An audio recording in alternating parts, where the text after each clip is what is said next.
Hello, and welcome to your introduction to hypnobirthing session. We're the Birth Uprising. I'm Alex. I'm Jade. And I'm Martha. And we are here to talk you through hypnobirthing. Now, you probably have a slight interest about it. You've heard a little bit about it, which is why you are here, hopefully. But over the next 45-ish minutes, we are going to talk you through what it is, give you some tips and tricks, and give a real feel for how it can help any type of birth. So firstly, we want you to come on over to Instagram and follow us at The Birth Uprising. This is where you will get to see us prattling around and find loads of helpful information about birth and beyond. You might have already noticed that we are not American. Well, we're not. But we have wanted to do something for America for a while because we get an awful lot of people from America come and talk to us, come and buy some of our products. And we wanted to give a little bit back by doing these free sessions talking about hypnobirthing. Now, I'm actually English, she's Scottish, and this one is an American because we kind of figured that we needed to bring somebody on board who could translate for you and for us. We will do our best to talk in the most generic way, but if we slip up and give you some apples and pears, etc. I don't know what you're on at. Yeah. You can call me Braveheart. That's fine. That's my other name. Then great. So this is why Martha here. Martha has come on board with us and she is our resident American doula. So this session is going to be great. You really are going to learn so much and enjoy it. So a little bit about me. I have got 3 children and I discovered hypnobirthing for my second baby, and my birth experience for second and third time round were wildly different from the first one, much more positive. And that led me to train as a hypnobirthing instructor. So I teach hypnobirthing, I train hypnobirthing instructors, and I'm also very passionate about birth after cesarean. So I've done some training on that. And I'm also a holistic sleep practitioner as well. So a little bit about me. I have also got 3 children. It's a lot of children. And my experience of birth is very, very similar to Alex's. First birth, fine, bit. Second birth, found out about hypnobirthing, really took control and had the most amazing experience. And third birth was my most complicated birth, but actually one of my most positive birth because I really took control of that. I am a hypnobirthing instructor as well. I also train hypnobirthing instructors alongside this one. We train her. We're very good. I am a breastfeeding, a mindful breastfeeding supporter. I am a baby massage instructor. And I also have a huge interest in allergies and reflux when it comes to babies because my children have suffered with it and therefore I took a qualification on it. Why wouldn't you? And a bit about me. I'm a yoga teacher, a birth and postnatal doula, a hypnobirthing teacher, trained by these 2. So she's good? Yeah, the best. And I have 1 child, not 3, but still sensible. Beautiful child. And with his birth, I did use hypnobirthing for the majority of my birth. I birthed in hospital. Hypnobirthing was an incredible tool for me. But at the end of the day, the hypnobirthing that I practiced and the way that I learned it wasn't advocacy based. It wasn't informed by my rights in birth. And my partner and I, my husband and I, we weren't as prepared as we should have been. And that's why I train with these 2, because the way that we train at TBU, the way that we learn hypnobirthing at TBU is focused on going in informed, having all the information. And if I was birthing again, if I birth again, it will be absolutely using hypnobirthing, absolutely in an environment that makes me feel the most safe and the most empowered in my own rights and my own power within my body and ability to use the breath and all the positive affirmations and all the tools that we're going to teach you in this course. Absolutely. So basically what we're saying is you're in good hands. So something that we should cover is, what is hypnobirthing? You've probably heard about it and that is why you're here. So let us tell you what hypnobirthing means to us. Hypnobirthing is finding out about how your body works to help you to understand that your body can do it and how you can help. It is positive, practical info about birth, what your options are and how to make decisions about it.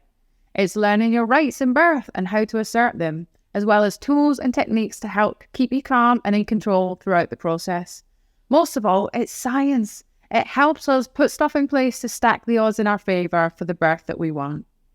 So one of the ways in which we like to explain hypnobirthing and kind of the basis of how that works is by talking about science, because at the root of hypnobirthing, it is science. We are very science-led people and we love it.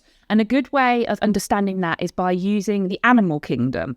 We all know about the animal kingdom. We all know it exists, but actually it very easily transfers into our lives. So let's talk you through a warthog's life and what that's got to do with us. A warthog is not often wallowing in the sort of anxiety that we think of in an everyday sense. If you're a warthog, pretty much what anxiety is about is seeing a lion at the end of the fields. We're all mammals, aren't we? You've got to be vigilant or you die. Sorry about that, little warthog. The warthog's amygdala, the emotional centre of the brain, identifies the lion as a threat, and that triggers the release of adrenaline throughout the body. It prepares the body to face the threat and to fight or to flee. The warthog's heart is racing and breathing speeds up, lung passages expand and certain blood vessels dilate, all to make sure plenty of oxygen gets to the muscles needed to flee. I'm out of here. So those muscles tense, ready for action. The warthog's pupils dilate so that its eyes can take in more of the scene, and its peripheral vision shrinks to focus in on that lion in front of it. Other systems get shut down. You've got better things to do with your energy than digest the breakfast that you've just had or worry about reproduction or something like that that's longer term. That poor little warthog just needs to get away. The warthog stops salivating, digesting. Blood flow is diverted away from the stomach, away from the skin and nerves that are involved in arousal, and those get turned off. Everything that's going on in his body at the time is wonderfully adapted. Very adaptive. They're clever little things, warthogs. We have that in us too. We do. Fear has evolved as a helpful emotion, believe it or not. It has prepared the warthog to escape with its life this time. If you're a warthog, there's pretty good chance that you'll eventually be killed by a lion, and I'm sorry about that, Pumba. But if you're a human and you're pregnant, you're probably worried about other things. So we're smart enough to mobilise the exact same physiology as that warthog seeing a lion at the other end of the field, and we do it when we're worrying about birth. Silly us. You hear a traumatic story. Oh no, my friend was in labour for 7 days and ended in cesarean. Or, oh no, I've heard it's really painful. Everyone tells us it's painful, don't they? Yes. Oh no, this traffic jam is horrible on the way to the hospital. And the key thing with all those cases is we're filled with fear, other people's fear. We're filled with distress, filled with anxiety. And what your body is doing is very perfectly adapting to send energy to your thigh muscles to run for your life. Now, you can't fight or flee birth or pregnancy, but our body wants to respond like a warthog when it sees a lion. Think of the symptoms of stress: racing heart, tense muscles, stomachache, pins and needles, dry mouth, not wanting to or not being able to have sex. All very familiar when we are feeling stress. We've all experienced that. The amygdalas of humans who are anxious and scared are overly sensitive. They identify threats in everyday situations and set off this adrenaline chain reaction. And this is where hypnobirthing comes in. What we're aiming to do is change that fear, change the way in which our brains think of birth so that we don't set off that fight or flight response. Want to set off a rest and digest response and actually welcome the start of labour. One of the ways we can do this is positive input, creating new neural pathways, watching positive birth videos, and breathing techniques. Now, one of the things that we are hoping to do is to stop that fight or flight when you go into labour by watching good videos, by learning how to regulate our body. Because actually what happens is if we do go into labour tense and fearful, that has an effect on what happens within our birthing bodies. So tension in our muscles, that our uterus is a muscle as well. So that is going to become tense. The breathing that we do when we're stressed and we're scared, that's not good. We need oxygen for our muscles to work. And like I said, our uterus, it is a muscle, so it needs oxygen. All of these things we've just spoken about, everything we've just said about what happens to your body when you're in fight or flight happens to our labouring body as well. And it has a detrimental effect to what our body can do during birth. And this is where we see things like failure to progress. This is where we see things like our bodies just not working at the optimal level because they are in this state of fight or flight, and we do need to get ourselves out of this so that our body can do what it can do, because our bodies are very incredible, but we need to give them the best opportunities to do their thing. And during pregnancy, we can do this by putting in that positive input so that our feelings around birth are more positive. And we can also put things in place in our environment and with the help of our birth partner so that the environment we're in when we're birthing is a much more positive one to support our birthing bodies. So as we mentioned, one of the ways that you can help reduce your fight or flight is breathing techniques. Now, we are fully aware that it may sound a little bit out there to say that, you know, breathing has such an effect on your body, but it truly, truly does when we breathe optimally. I think we're a little bit kind of removed from how much our body actually has within it to support us.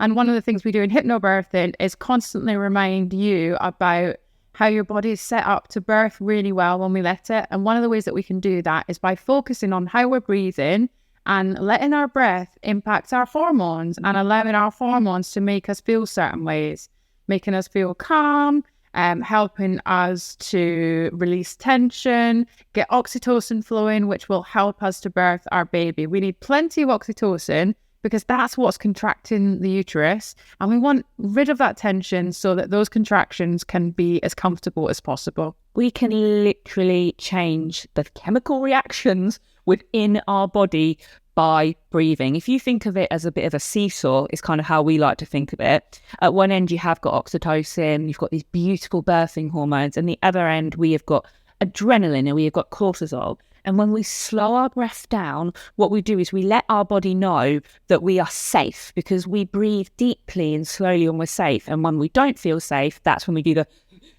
then that lets our body know that we are not safe, and therefore we spike that adrenaline and we spike that cortisol. So when we do breathe optimally and we learn techniques for breathing, what it means is that seesaw can be swayed to having way more of the stuff that helps birth work. What we're going to do is show you a breathing technique now. We're going to all do it together. Martha's going to lead it. Martha, being a yoga teacher as well, means that she's very well placed to go through breathing techniques with you. So this breathing technique is called chilled out breathing.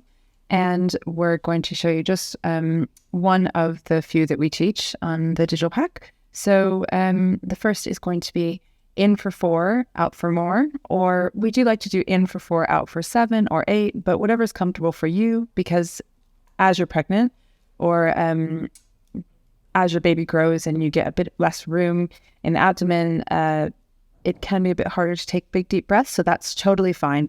The most important thing is we're elongating the breath, and optimally we're exhaling for longer than we're inhaling, because as we do that, we activate the parasympathetic nervous system. And as Jay just explained, we come out of fight or flight and into rest and digest. And that way, all of our organs, including our uterus, are being oxygenated. Our baby is receiving lots of lovely oxygen, and we are working, the body is working optimally.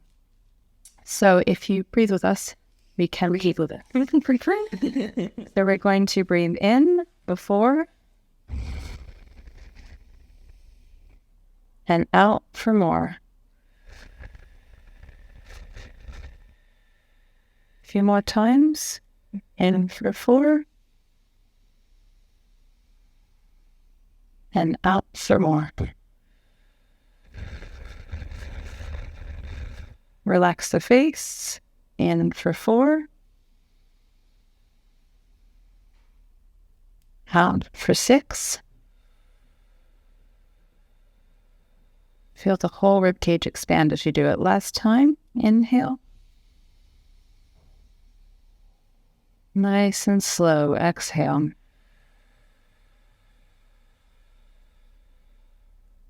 Oh.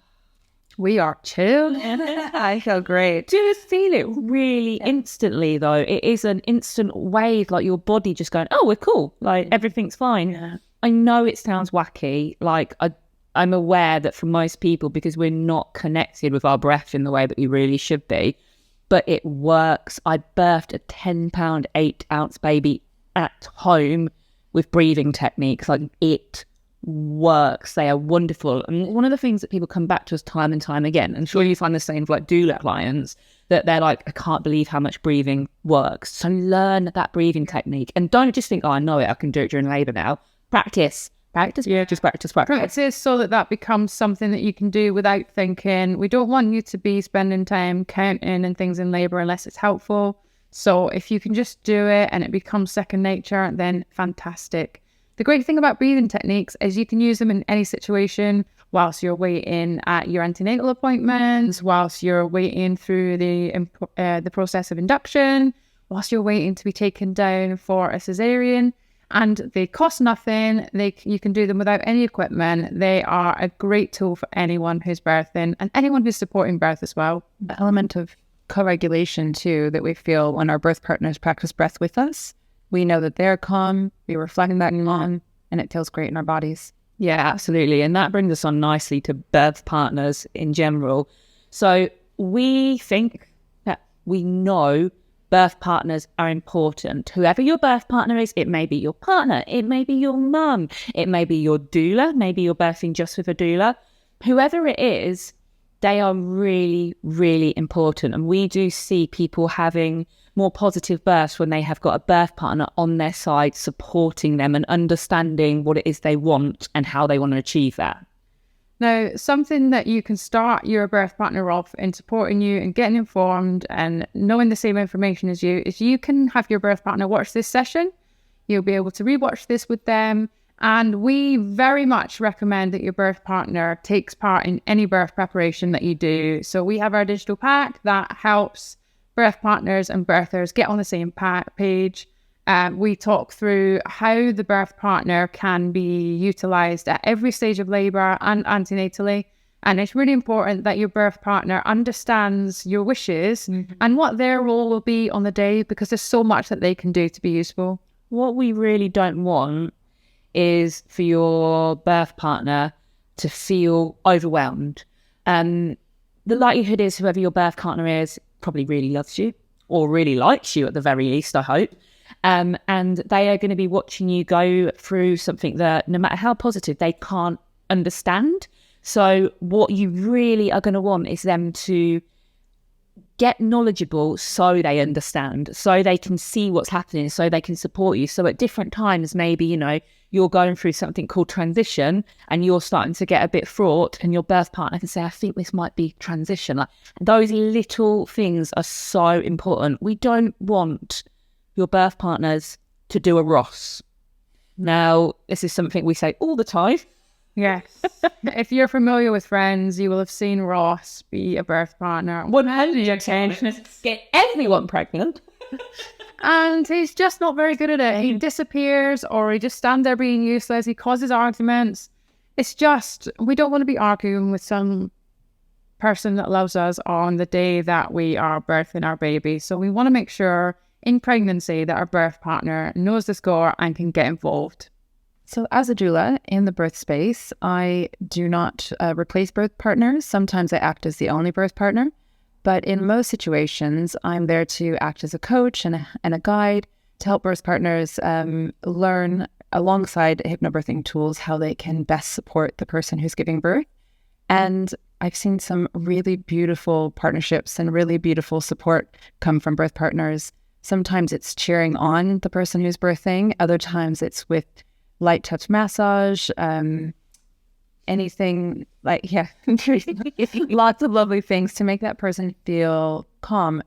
If someone in your family, if maybe there's somebody that if they give you a hug and they hold it for 15 seconds, your shoulders drop and you feel yourself really release, like that's a really good oxytocin activator. And if we feel safe with someone, then that should be a way in birth that kind of touch from a birth partner should make us feel at ease. So birth partners can be cheerleaders, they can be physical supporters, they can be emotional supporters. I've seen it all. One of my clients, she literally did breathe her baby out the other month, and it was the most beautiful thing. Her husband was in tears. He was just rooting her on, and she had literally no fear in her. He had no fear in her. I believed in both of them, and it was honestly one of the most beautiful things to witness. And it can be done. And not all births are as straightforward as say this one, but to see that kind of partnership between a birth partner and a birther and them working together makes that person feel safe and secure in themselves and that they can do anything. That's beautiful.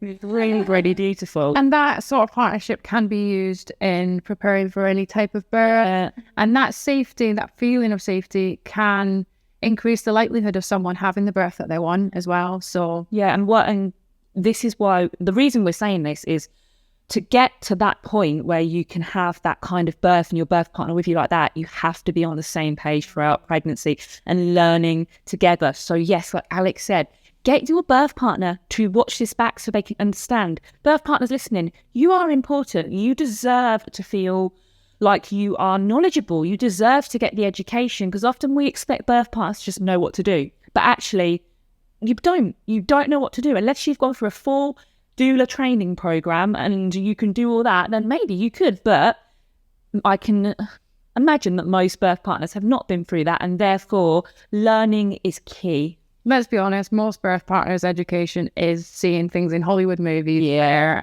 these birth partners are just being useless. They've got no skills. So come and check out what we've got to offer, and that will help you to build those skills, that awareness, all those tools that will have you be a useful member of the team and have that lovely story to reflect on together. Now, one of our favourite things about hypnobirthing is the fact that it helps eliminate fears that you may have around birth. It's totally normal to have things about birth that we fear because of the way in which we are plied with information our entire life about how scary birth is, and about how Janet down the road ripped from front to back, and how your friend who you went to school with had the most horrific time. Like, all these things are stuff we hear our entire lives. You know, was it a pain worse than childbirth? We get it. We understand that people are probably scared. And this is where hypnobirthing comes in, and it really is just beautiful. Now, we would suggest that you get informed about the whole process, what your body is capable of, how you can help your body to work through that process. But one of the things that really, really helps is to kind of zone in on those things that scare you and finding out what is the reality of that. How likely is that to happen? How can you reduce the likelihood of that happening? One of the things that people come to us time and time again fearing is that concept of tearing. Yeah. Now, we do imagine it like we're having our vagina tear on a normal day, and that would be horrible. If they sat here right now and all three of us just spontaneously tore, one, weird, two, painful, like absolutely. And I think when we haven't had a baby before, especially, we've got no concept of like what that could feel like, and all we've got to compare it to is how our vaginas currently feel and what our vulvas would feel like if they tore now.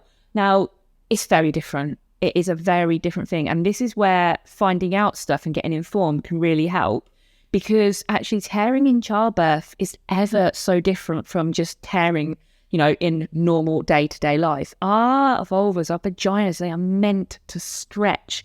They are meant to move to give way to baby. And also, sometimes we just tear. Yeah, they are meant to tear. Yeah. And that is why they are set up in a way where tears, any sort of grazes at all, will heal very quickly. If you notice that if you bite the inside of your cheek, if you feel the inside of your cheek, it feels a lot like the inside of a vagina. Don't tell me you haven't felt there.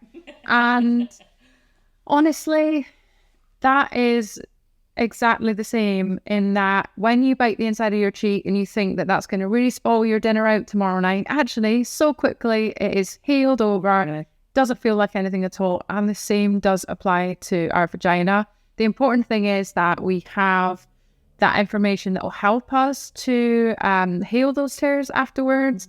And a lot of that comes from having postpartum support, getting as much rest as we can, postpartum nutrition. All of that will help us to heal our bodies if they do tear. Now, here's the thing when it comes to tearing. I am an expert. I have torn 3 times, every single time. It did not matter whether I did perineal massage beforehand. Obviously, my skin is just not as stretchy down there. Lovely. So I have torn every time. Now, I have not known that I've torn until I've been told afterwards, because there is so much going on there is pressure down there from baby's head. I've got hormones helping me out. There is so much happening that it really wasn't at the forefront. I did not feel it happen any point. Now, I'm sure not every single person has that, but I can't think of a single person I've spoke to where it's been any differently than that. And I'm sure you probably find the same, like in doula clients, they tear, like it's not something they really realise. No, because the relaxin helps our body to stretch, and the endorphins that have been built by using hypnobirthing tools are 200 times stronger than morphine. So actually the sensations that are felt when a baby emerges are matched by the oxytocin and the endorphin system. So actually our bodies, that's why it's not until after and you know, when our body kind of lets go from all those amazing hormones that are built up in childbirth that we might be told or become more aware. And then, you know, we have all the tools, you know, we have our lovely care providers to help us heal and to give us guidance and how to take care of our bodies and being looked after by family. And, you know, taking it easy in those first few weeks is really key. This is it, like resting, giving your body the ability to rest, to heal. A few tips for helping with, you know, mending afterwards, healing. Number one, do take it easy, like no strenuous walks anywhere, just chilling out as much as possible. Two, when you go for a wee, when you've torn, it can be a little bit painful. So have yourself a jug and have some like tepid, warmish water in there. You can put some essential oils in there as well. I liked lavender and tea tree, little tiny bit in. And when I went for a wee, I just poured it over myself. And that was really, really nice. You can also get like peri, like bottles that you can squeeze as well. And that does the same kind of thing. It just stops you from getting urine into your stitches. It's really lovely. The other thing with, if you do have some kind of more intricate stitches, is you can stand in the shower. If you have a shower spray, spray the area after you do a wee or go to the bathroom, and then crouch over like a maternity mat on the floor. And actually, midwife gave me this tip: use a blow dryer on cold. There's kind of mixed feelings about whether the cold air helps them, but the point being that it helps keep the area dry. The area dry, it heals faster, and actually, I think it helps a lot of people feel a little bit not so they're not worried about that tear opening up and things like that. And a lot of the things that we worry about with tearing, it is like a kind of, it's the mental aspects, isn't it? It's that fear around experiencing that thing we've not experienced before, what that will be like to go about our life with a new baby, with that kind of healing process to do. So we hope that these sorts of things do help you to feel better about the prospect of tearing. And there are things that we can do to reduce the likelihood of tearing. One of those things being allowing our body to birth our baby without us doing that thing that we see on the television where everyone's standing around going, ah! What that is doing is kind of forcing that baby out and forcing the skin to stretch before it might be ready. What we can do instead is following our fetal ejection reflex, our natural expulsive reflex. You might hear it referred to as these terms. And that is when our body pushes our baby out without any help from us at all. It's like an instinctive urge to bear down or an involuntary bearing down. And that means that our body can stretch to accommodate our baby. Kind of leads nicely into that affirmation. Yes. So I think when we are concerned a little bit about tearing, actually positive input can be really, really good. So an affirmation that maybe you'd like to use daily, maybe write it down on something and pop it on the fridge or whatever. Fridge, is that what you call it in America? A fridge? A fridge freezer. Just whatever you can, whatever you want to call it. And your affirmation would be, my body will stretch to accommodate my baby. And you can see that, and then you can start to believe it. We had somebody message us after watching one of our sessions and saying, I was so worried about tearing, but just hearing the way you talked about it and the fact that it might happen and there's not a lot I can do actually made me feel really relieved, because it's like all of a sudden, I know it might happen, but I've got these things that I can help reduce it. And even if it does happen, I probably won't feel it anyway. And if it does happen, it wasn't my fault. I think, that's a really good thing to know, is that there are things that we can put in place, but actually many people do tear. And affirmations are really helpful with that, aren't they? Just thinking of your fears and making affirmations to kind of work against those and putting them around your house. I think we can break down fear pathways and not feel helpless by basically making an action plan. Yeah. Sometimes those action plans are simple things like, I am doing something to work towards that goal. And if we build more neural pathways with positive messages, then our brain, when we think of something, is more likely to jump to that neural pathway of, okay, this isn't actually scary. This is doable. People have done this for thousands of years before us, and I'm not the first one, and my body will heal, and I just need the right support around to come back, in my new body as a postpartum parent. Our brains are very, very clever, but they are the ones that will fuck with us if we don't give them the opportunity to learn new things. Another way we can reduce the chance of tearing and actually make lots of different changes to our birth in general is positioning. Now, this is another thing that the TV, movies, Hollywood movies, I'm blaming you bastards, have to answer for, is that I'll give you a second, okay, just think. Somebody is giving birth, what are they doing? What are they positioned? Give you a second. You just said they're laying on their back, and you'd be forgiven for thinking that, because every single movie or TV program that you watch will show you that. It is good to be able to see on the TV. It is an easy way to shoot it. It is sometimes like that because it can be a doctor's preference. Doesn't mean that it's the right way to do it. But it is not the optimal way to birth. It's not how we would have done it thousands of years ago. And actually, it's not how most people will do it if they're instinctively following what their body wants, what's comfortable for them, what they find helpful in the moment. So we are going to show you our lovely demonstration of a pelvis. This is supposed to be because of the toggles, the anatomical pelvis of a female. Now, this shows us our sacrum, our back tailbone. And what will happen if we are laying on a bed is that stays exactly as is. And this leaves quite a small outlet for a child to pass through. Even this tiny, tiny baby, it struggles. Like this be bigger. Yeah. But what happens when we can be upright is that with all that relaxing in our body that Martha mentioned, that not only helps our tissues, but it also helps all our ligaments and things to stretch so that everything can move out of the way. And if we allow our tailbone to have that space to move out, we can increase the inlet outlet of the pelvis. Just pops through just like that. So easy. We can utilize the space in our pelvis better. We can use gravity to help to shimmy that baby down. We can open our legs instinctively when we feel like that will give us stability, when we feel like that will increase the space in there. And actually, that is going to be far more comfortable, far more straightforward in most cases for a baby to be born.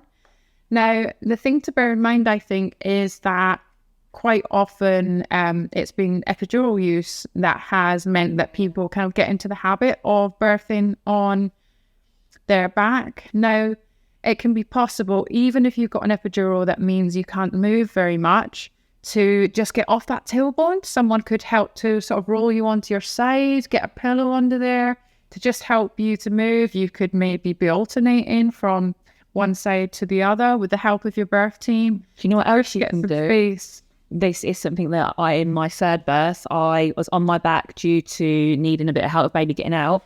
Fists under your back, under your bum, just to lift that tiny, tiny bit off. Even that little bit of space. And like a rolled up really. Yeah, it makes such a difference. So yeah, really good to utilize your birth team, birth partners. That's another job for you. Yeah. Pillows, like Martha said, rolled up towels, rolled up blankets. There are ways that we can increase this room in our pelvis and work with our birthing process, even with things like epidurals and hospital beds and stuff.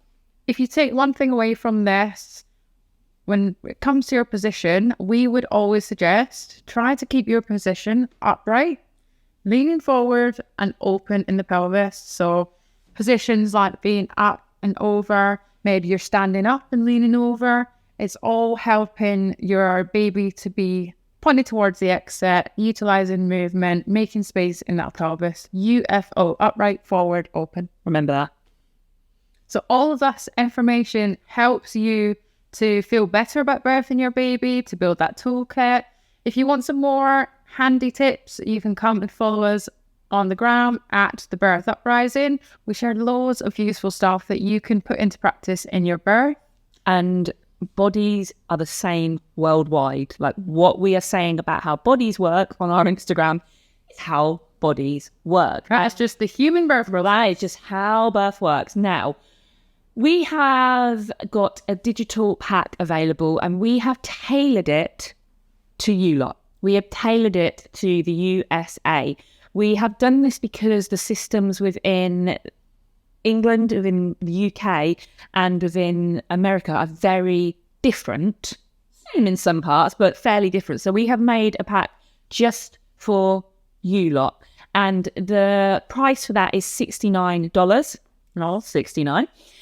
So we have made that specifically for you lot. It goes through how to choose your care providers. It goes through this induction, and we have made it so it's specifically tailored towards you lot so that you can use it in choosing your care and choosing which birth feels right for you. You are important. Yeah. What you do with your body during your birth, it matters. And getting informed and understanding what your rights are, understanding the right questions to ask your care providers as well is so bloody important. Like, we cannot stress that enough.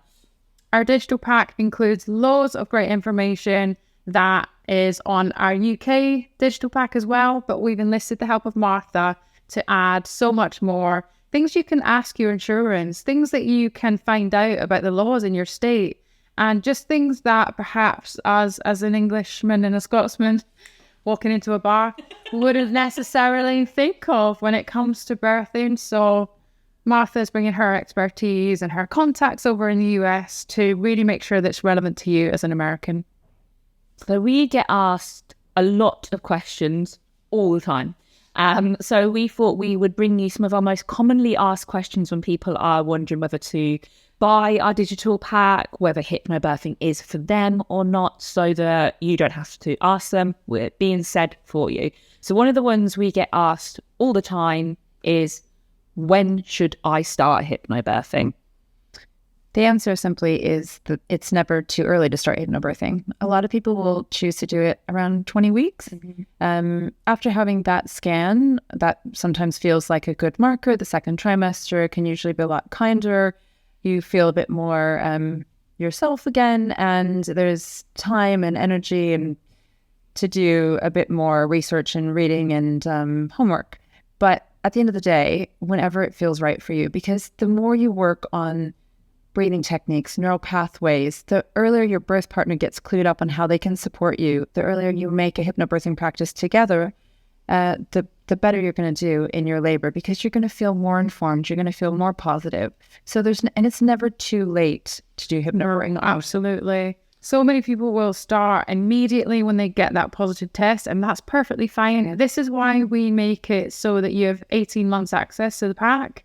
And we think it's so important that people do realise that if they are, say, 38, 39 weeks, if you can binge a series of something on Netflix, you can get through this pack before your baby arrives. Blind. You love like a big test, like Stranger Things, Yeah. Grey's Anatomy. I mean, come on. If you can be, We believe in you. yeah, we believe that you can do it. Another thing that we get asked all the time is, well, I'm going to be having an induction, or I'm going to be having a cesarean. Hypnobirthing isn't for me, right? We understand where that comes from, because there is this misconception that hypnobirthing is for home births and for people that are already kind of looking into that kind of stuff. Maybe they practice yoga, maybe they're thinking about, birthing in the wild, or, whatever. That's a misconception. Actually, hypnobirthing is for every birth. It is for home birth, it is for hospital birth, it is for induction, it is for cesarean, it's for birthing up a bloody tree if you want to. It doesn't matter where you're planning to birth your baby or how you're planning to birth your baby, hypnobirthing can help. Hypnobirthing is a full antenatal course. The difference with hypnobirthing is that we don't just leave you at this is how it works. We help you with and this is how we can help you see it working.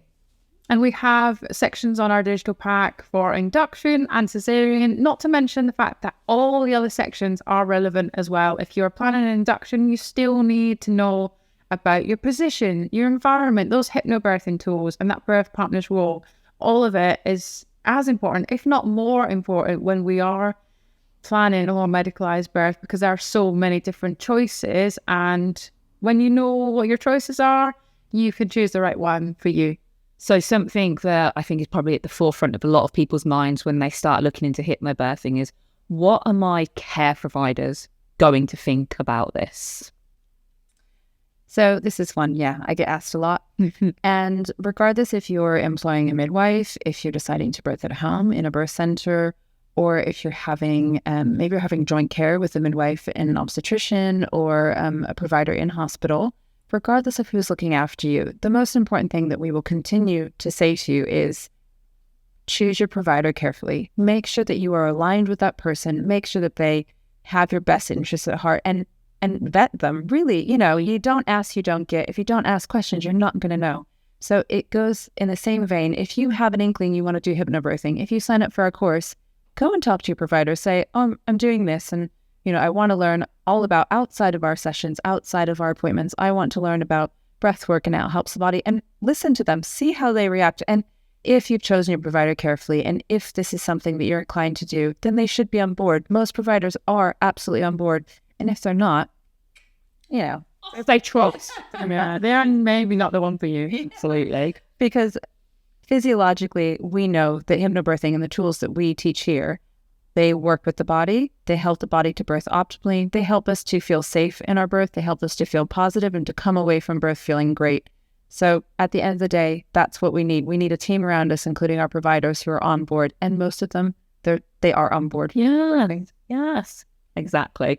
And another one that we asked quite a lot is, I've already had a baby. Do I need it? We didn't discover hypnobirthing until second time round. And don't you think that when we discovered it, we would have probably thought that our first births were fine? Yes. Like, we reflect on our births as being fine. Yeah. I wouldn't describe them as like, we didn't think, oh, they were great. No. But with all those horror stories that you hear, it did feel a lot like we got off easily, right? Like, you birthed in water at a birth center as you wanted. It wasn't positive looking back. I had an induction in hospital that went really smoothly, but looking back, I know that had I had hypnobirthing, there are so many changes that I could have made to my position, to what my birth partner was doing, to how kind of informed and empowered I felt to be making choices and standing up for what I wanted. And it really is a case of, when you know better, you do better. There are always things that you can change. Yeah. I got into hypnobirthing second time round, but there were still things that I did in my third birth that were very different because I'd learned new things and decided on different things at that time. And even like, I'm not having any more kids, but if I was to have a fourth, I would even do things differently there because I'm learning all the time and I'm taking things in all the time. And this is what hypnobirthing is. It's about learning. It's about expanding what we have of the knowledge of birth. Like, it is an incredible thing with the knowledge, with learning your rights, with all the tools that we give you to help regulate yourself and to help calm the fuck down when you're in a situation that you might be feeling a bit fraught in. We have got all that in hypnobirthing. So no matter how many kids you've had, do hypnobirthing. We had somebody come to us on her fifth child. And she said to us, it's embarrassing the amount of stuff I did not know. She then went on to train with us and become a hypnobirthing instructor, which is amazing. But we can always know more. We are also asked all the time whether the course dips into any postnatal stuff at all. And we thought that was super important. We don't think that the education should end with the birth. Yeah. So we like to cover the fourth trimester, which is that 3 months after your baby is born. We talk about postnatal planning, and we've got sessions on the pack on formula feeding, using bottles with your baby, breastfeeding. We have got information on using slings with your baby, a baby massage course, and just all the kind of helpful tips that we think that a parent should know when they are venturing into parenthood, how their life might change and what to expect from a new baby. Because again, when you know better, you do better. We often don't have that realistic view of what living with a baby can be like. And so when we feel that we're dropped into it and we have no information, we don't feel that we're kind of on top of things. So that's what we want to give you, is all that information to help you feel like you've got this. So we hope that this session has given you a real insight into hypnobirthing, how it works with us here at the Birth Uprising, because we do teach it different from a lot of other places. We are totally about, like we've said, your birthrights, you feeling informed, you getting the birth that you want, planning for different scenarios. Like, we think birth is amazing. We think you are amazing. And actually, you can achieve a positive birth, whatever that means for you, and whatever capacity birth actually happens. And we would love to be able to help you with that. So like Alex has already said, come and follow us on Instagram at the Birth Uprising. Make sure that you are getting that positive input daily, because that's going to really, really help. So come and do the digital pack. We hear time and time again how people think it is the best money they've spent in their pregnancy. Now, if you don't think that you can spare the money at the moment, and you think it might be a bit of a stretch, just don't buy your baby shoes. Because let's face it, babies don't need shoes. You will lose them. They will fall off in like the supermarket, not so in the mall, not supermarket. Yeah, you got a Tesco, have you? We have a Tesco. So What's it called? Wegmans? So they sell Wegmans? Albertsons. Oh, I've never heard of that one. Trader Joe's. It's probably Trader Joe. So don't you very well lose your baby's shoes in these places. And you aren't going to look back and go, I'm so glad I bought my baby them little cute pair of Vans. I mean, they might be cute, but you will probably look back and think, I'm so glad I spent that $69 on a course that meant that I gave birth in my own power, and I came out of it feeling like a goddamn badass. Like that is what's important. Another thing we are asked constantly is, are there any support?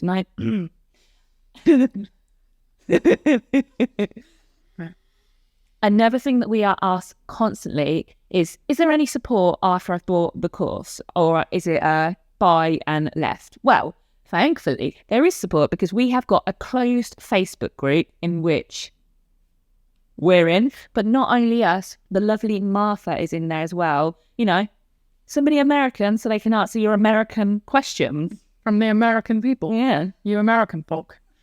No, it is lovely to have Martha in there to help answer your questions, alongside the 1,000 people or so that have joined the pack community as well. Yeah. I can say, though, that I wish when I was pregnant that I had Jade and Alex or TBU and the whole supportive community behind it to bounce questions off of, but also just to have straight talking, evidence-based, no nonsense birth education, hypnobirthing tools, which don't kind of try and sugarcoat things. We're not trying to tell you to have one kind of birth. We're not trying to tell you that everything works the same for everyone. We're trying to tell you to go in informed, come in with all the tools, make it positive, get all the support you need, and lean on us in that space. Because at the end of the day, these two know what they're talking about. Birth is universal. It really is. And, that's what we're here for. We love talking about birth. So please let us help you with that. We would love to. So we are going to be sending you an email. Now it will come through in the next 10 minutes, and it will have all the information about the Digital Pack USA in there. So you can click on that and look through and start having a little bit of a goosey gander. That means look. Look in English. You can start having a little look at the pack, seeing what whether it's for you. Yes, it is. So yeah, make sure you check your junk mail, because it will always end up there. And it's not spam. It's not spam. It's lovely. So go and buy the pack, join us in the Digital Pack community, come and share your journey and chat to all the other folk that we taught hypnobirthing to. And hopefully, if we can help us answer any questions at all, then we are very willing to do that. So we hope that you've enjoyed this session. We hope that you have taken away how amazing you are, how amazing the body is, and the fact that our digital pack can help you. It can help you, and it can make you feel so much better about your up and coming birth, however you are deciding to do that. So thank you for being here. It's been lovely to have you here. I hope you've been able to understand my very, very English accent. We know you've not been able to understand Alex here because she's Scottish and who the fuck knows what she's saying half the time. Haggis. All she ever talks about, the Loch Ness Monster, haggis. Honestly, it's outrageous. The Loch Ness Monster is out there. And then obviously you've been able to understand the lovely Martha as is one of you, like she's one of you. And we're very, very grateful to have her here. So yeah, thank you for being here and we hope you enjoyed it. Bye. Bye.